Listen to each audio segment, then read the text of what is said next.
আজকে শরীরটা মানে প্রচণ্ড অ্যালার্জি হচ্ছে। অ্যালার্জি হওয়ার ফলে আমার হয়েছে, গলার আওয়াজটা দেখো কেমন শোনাচ্ছে, আর মুখ চোখ ফুলে গেছে, চোখ দিয়ে জল পড়ছে। আমি তোমাদের সামনে আসতে পারছি না। যাই হোক, দেখো আমি আজকে বানাচ্ছি একটু চিকেন স্টু বানাচ্ছি। পেঁপে নিয়েছি দেখো লম্বা করে কেটে, দেখো বিনস নিয়েছি কেটে লম্বা করে, পেঁয়াজ, একটুখানি বাটার নিয়েছি 2 কিউব, আর গাজর নিয়েছি, আর এখানে আছে আদা কুচি, রসুন কুচি, আর এখানে আছে গোলমরিচ, আর চিকেন তো আছেই, চিকেনটা দেখাচ্ছি। এই যে চিকেন এতগুলো আছে, এত চিকেন দেবো না, যেটুকু দেওয়ার প্রয়োজন সেটুকু দেবো। এত রান্না করতে আজকে ভালো লাগছে না, ইচ্ছে করছে না, তো স্টু বানিয়ে ফেলছি। চলো দেখো, এখানে বাটারের একটা টুকরো দিয়ে দিলাম।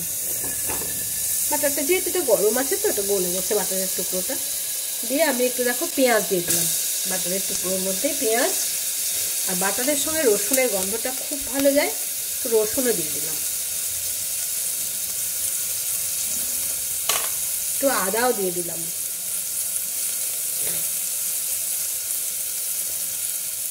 একটু গোলমরিচও দিয়ে দিলাম, আর একটু রাখলাম, এটা পরে কিছুটা যতটা রাখলাম একটু নামানোর সময় দেবো। দিয়ে ভালো করে একটু নাড়িয়ে নিলাম, নিয়ে এবার আমি এর মধ্যে চিকেনটা দেবো। চিকেন পেঁয়াজ এগুলোকে একসাথে ভাজবো।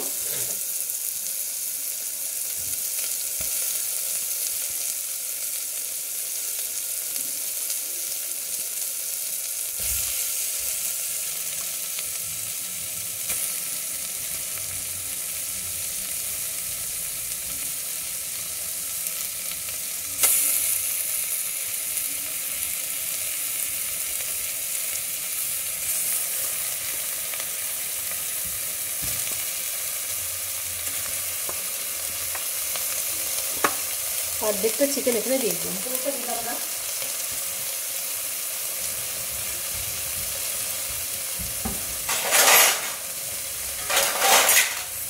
অন্য একটা প্রিপারেশন করার ইচ্ছে আছে। রংটা একটু মানে আমার হাজবেন্ডের রংটার একটু প্রয়োজন লাগে, তাই সামান্য একটুখানি দেখো লাল লঙ্কার করে একটুখানি দিলাম।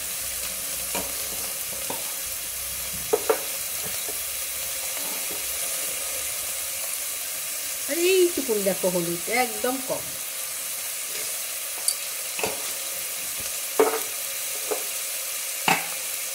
ভালো করে একটু নাড়িয়ে নেব।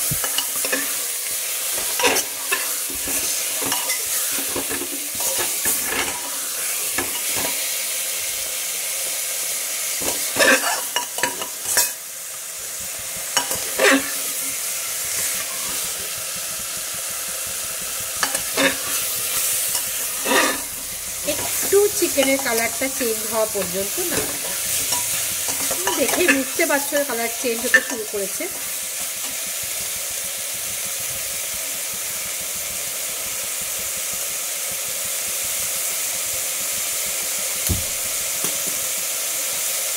এখন কালার চেঞ্জ হতে শুরু করেছে, এখন আমি সব সবজিগুলো দিয়ে দিচ্ছি। এখানে খেতে চাইলে কেউ ফুলকপিও দিতে পারো, আমি ওসব আর দিলাম না কিছু।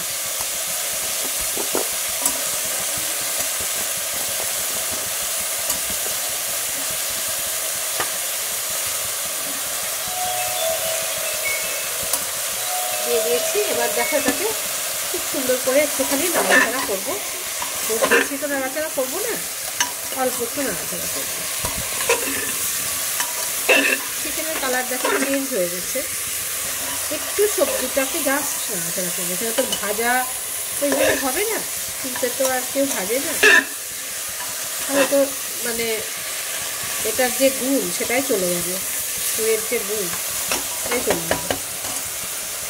কেউ চাইলে এই কাজে এতটা বাটার না দিয়ে, খুব বেশি বাটার দিইনি, 1 চামচ মতো বাটার আছে, আর সাদা তুলে দিতে পারে।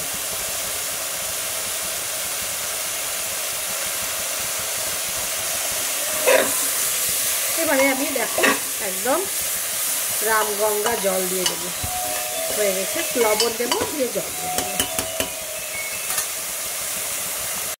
খুব একটা সুন্দর গন্ধ বেরিয়েছে, আদা রসুন বাটার গোলমরিচ। দেখো অনেকটা জল দিয়ে দিচ্ছি, এখানে গরম জল দেওয়ার খুব একটা প্রয়োজন নেই। দেখো এতটা জল দিলাম, কারণ এটা তো ঝোলের মতোই হয়। এবারে আমি লবণটা দিয়ে দেব।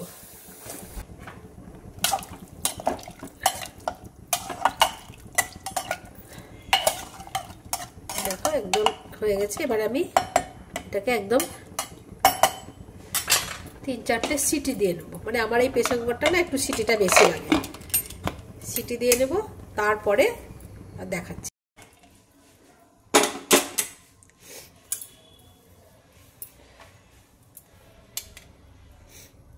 গোলমরিচ আর এই যে গোলমরিচ আর বাটার দিয়ে দিলাম। যেহেতু এটা বাড়িতেই খাবো, সেই জন্য এটার মধ্যে আর কোনো কর্নফ্লাওয়ার দিয়ে ঘন করার দরকার নেই। স্যুপের মতো একদম একটা পাতলা ঝোল ঠিক আছে। শুধু লবণটা টেস্ট করে দেখবো ঠিক আছে কিনা।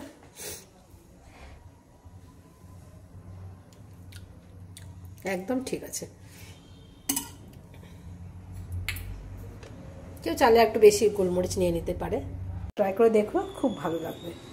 টাটা, আজকে আসি, আবার কোনো দিন দেখা হবে অন্য কোনো ভিডিওতে, অন্য কোনো দিন।